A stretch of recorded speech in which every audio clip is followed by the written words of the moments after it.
μια γάτα που ονομάζεται Λούνα. Ο Μαξ είναι πολύ δραστήριος. Τρέχει πάντα γύρω από τον κήπο. Η Λούνα είναι πιο ήρεμη, προτιμά να κοιμάται στο κρεβάτι της Άννας. Η Άννα και ο αδερφός της Χουάν είναι πολύ διαφορετικοί. Στην Άννα αρέσει να παίζει σε εξωτερικούς χώρους, να τρέχει και να πηδά. Αντίθετα, ο Χουάν προτιμά να βρίσκεται στο δωμάτιο του διαβάζοντας βιβλία. Τα Σαββατοκύριακα. Όλη η οικογένεια πηγαίνει στο πάρκο. Περπατούν, παίζουν και μερικές φορές παίρνουν μαζί τους το Μαξ και τη Λούνα. Μετά το περπάτημα, πηγαίνουν πάντα στο παγωτατζίδικο της γειτονιάς και αγοράζουν παγωτό σοκολάτα και φράουλα.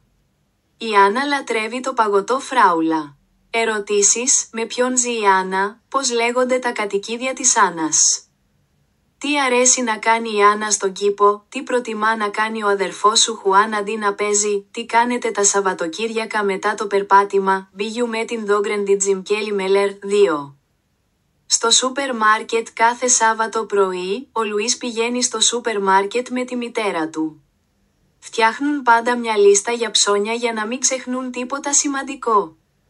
Στη λίστα αυτής της εβδομάδας είναι το ψωμί, το γάλα, τα αυγά, ορισμένα φρούτα όπως τα μήλα, οι μπανάνες και τα πορτοκάλια και τα λαχανικά όπως οι ντομάτες και τα καρότα.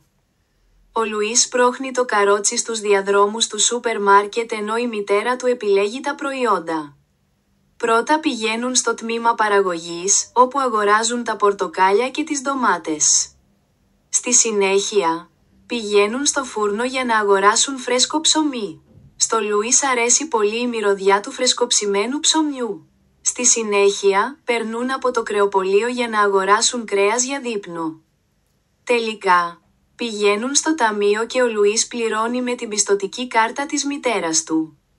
Όταν γυρίζουν σπίτι, η μητέρα τους τσεκάρει τις αγορές και είναι πολύ χαρούμενη γιατί δεν ξέχασαν τίποτα. Αργότερα, ο Λουίς βοηθά τη μητέρα του να μαγειρέψει ένα νόστιμο δείπνο για όλη την οικογένεια. Ερωτήσεις: πότε πηγαίνει ο Λουίς στο σούπερ μάρκετ, τι αγοράζουν στο τμήμα φρούτων και λαχανικών.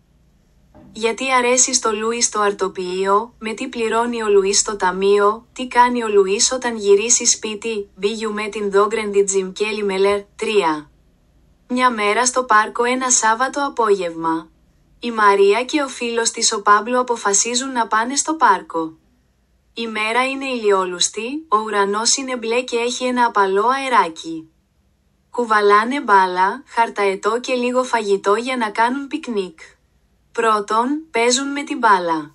Τρέχουν και πετάνε την μπάλα μπρος πίσω για πολλή ώρα. Στη συνέχεια, ο Πάμπλο βγάζει το χαρταετό και τον εκτοξεύει στον αέρα. Ο αέρας είναι τέλειος και ο χαρταετός πετάει πολύ ψηλά. Η Μαρία νιώθει πολύ χαρούμενη γιατί ο χαρταετός ανεβαίνει χωρίς προβλήματα. Αφού παίξουν, αποφασίζουν να κάνουν πικνίκ κάτω από ένα δέντρο. Βγάζουν τα σάντουιτς, το χυμό πορτοκαλιού και τα μπισκότα που έφεραν. Ενώ τρώνε, παρακολουθούν άλλα παιδιά που παίζουν επίσης στο πάρκο. Κάποιοι τρέχουν, άλλοι κάνουν ποδήλατο. Και υπάρχει μια παρέα που παίζει με τα σκυλιά τους. Όταν τελειώνει η μέρα, η Μαρία και ο Πάμπλο επιστρέφουν στο σπίτι κουρασμένοι, αλλά ευτυχισμένοι. Ήταν μια πολύ διασκεδαστική μέρα και σχεδιάζουν ήδη να επιστρέψουν το επόμενο Σαββατοκύριακο. Ερωτήσεις: πώς είναι ο καιρός όταν η Μαρία και ο Πάμπλο πηγαίνουν στο πάρκο.